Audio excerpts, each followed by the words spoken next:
안녕하세요, 여러분. 오행운 사주명리입니다. 24년 개수일간의 핵심 포인트를 말씀드릴게요. 바로 변화입니다. 개수일간에게 갑진년은 상관과 정관이라는 힘이 만나는 운입니다. 이 두 힘이 만나면 왜 변화가 생기는지 알아볼게요. 정관은 늘 해오던 거고, 안정된 거고, 루틴화 되어 있는 겁니다. 그런데 상관은 이런 정관에 바로 반응하면서 바꾸려고 하고 고치고 개혁하려 하고 변화를 주고 싶어 합니다. 내가 원하는 삶으로 인생을 바꾸기 위해서 기존과는 다른 방법으로 변화를 주거나 생각이 바뀌거나 새롭게 해보려는 마음이 절로 드는 해라는 거죠.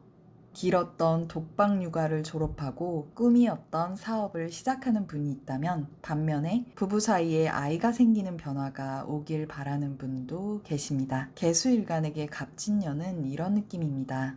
내게 필요한 걸 이젠 해야 돼. 그런데 변화하고 바꾸려는 마음은 들지만 현실에서 쉽사리 변화하지 못하는 분들도 계실 수 있습니다. 하지만 어떤 경우든 올해 개수일간들은 24년에는 작은 변화라도 가져가야 훨씬 더 좋습니다. 개수의 다음 글자는 갑목이라는 글자입니다. 지금 24년이 갑진년이죠. 마땅히 내가 순행해야 되는 글자가 운에서 와준 거예요. 개수를 물상으로 보자면 겨울, 밤, 씨앗으로 볼 수가 있습니다. 그리고 갑목은 봄, 아침, 새싹이거든요.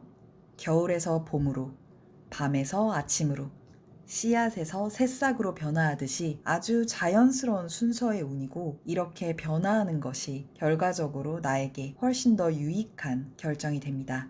씨앗은 바깥으로 나가기 위해서 껍질을 깨는 불안정을 겪어야 합니다. 갑목 상관의 과정이 조금 속 시끄러울 순 있더라도 껍질을 깨어내는 불안정을 통해서 흙 바깥으로 나와야 내가 더 크게 성장할 수가 있습니다. 24년은 씨앗에 머물러 있을 때가 아닙니다. 껍질을 깨고 나오는 변화가 반드시 필요한 때입니다. 개수일간은 24년 갑진년을 거쳐서 25년 하반기부터 화기운으로 흐르게 됩니다. 개수일간에게는 십신으로 재성이라는 시간이 들어오는 건데요. 빨간색의 시기가 재성운입니다. 성취이고 결과이면서 자본주의에서 가장 환대받는 재물과 연결되는 재성의 운기로 흐르게 됩니다. 따라서 올해 내가 무언가를 잘 해놓아야만 다가오는 재성운에 제대로 성취할 가능성이 높아지겠죠. 내가 아무것도 안 했는데 갑자기 미래에 뭔가를 성취하고 갑자기 하늘에서 돈이 떨어지는 건 없습니다, 여러분. 24년 개수일간이 변화해야 되는 이유는 첫째, 더 크게 성장하기 위해서, 둘째, 다가오는 재성운에 더 큰 성취를 얻기 위해서입니다. 커다란 변화를 가져가지 않더라도 해오던 일에 새로운 방법을 시도해보는 작은 변화도 좋습니다. 조용히 현상 유지만 하기에는 아까운 운입니다. 이제 24년 개수일간에게 변화가 중요하다는 건 다들 아셨죠? 그럼 뭘 어떻게 변화해야 하는지 그 방법에 대해 말씀드릴게요. 상관은 외부에 반응하는 겁니다. 타인을 보고 바깥 상황을 봐서 내가 해야 될 것이 눈에 저절로 들어오는 겁니다. 여기서는 이게 필요해 보이는데 이걸 해야 될 것 같아. 그래서 주로 기존의 것을 고치고 변화하고 응용하고 개혁하는 이런 것들과 관련이 됩니다. 지금보다 더 효율적으로 더 좋게 만들려고 옳고 그름을 따지고 시시비비를 가리게 되는 거죠. 이런 게 대표적인 상관의 쓰임입니다. 24년에는 개수일간들이 이런 행동들을 잘할 수 있도록 내가 가진 재주와 재능이 겉으로 드러나기도 합니다. 개수일간의 특유의 총명함이나 상황 판단력이 발현되고 기발한 방법을 통해서 목적을 달성해 나갈 수 있게 되는 거죠. 정리하자면 기존의 것을 바꾸는 노력이 굉장히 좋게 발현되는 운입니다. 다만 그 과정에서 신경을 써야 하는 요소들이 몇 가지 있는데요. 바로 상관이죠. 상관을 예쁘게 잘 쓰는 방법들 알려드릴게요.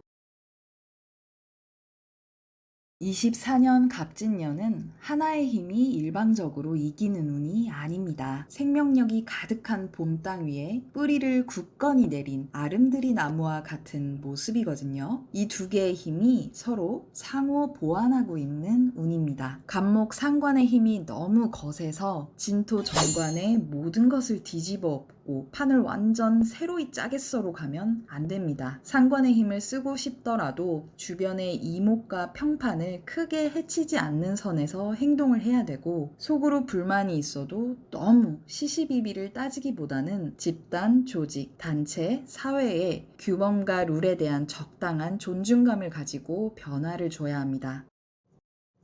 상관운에 나타날 수 있는 부작용은 구설수라던가 반항적인 기질, 혹은 주체 못할 활동성으로 정신이 없는 삶입니다. 이를 조절하는 것이 정인이라는 힘인데요. 액션을 취하기 전에 할까 말까 충분히 고민하는 것, 액션을 취하기에 적합한 자격을 갖추는 것, 전통이나 보편적인 가치를 존중하면서 액션을 취하는 것, 이러한 노력들이 정인으로 상관을 잘 쓸 수 있도록 조절해주는 것이 됩니다. 내 사주에 정인이 힘이 있다면 올해 활동력과 표현력을 발휘하는 것이 참 즐겁고 행복한 의미로 다가올 가능성이 높겠죠. 반면에 정인의 힘이 좀 아쉬운 사주라면 올해 6월부터 9월까지 인성의 힘이 들어옵니다. 이 시기에 충분히 생각하신 것을 바탕으로 10월쯤에 결정하시는 것을 추천드립니다.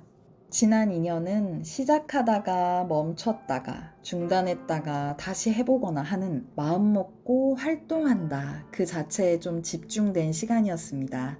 그래서 고생한 것에 비해서 좀 얻는 것이 박하다는 느낌이 들 수가 있죠.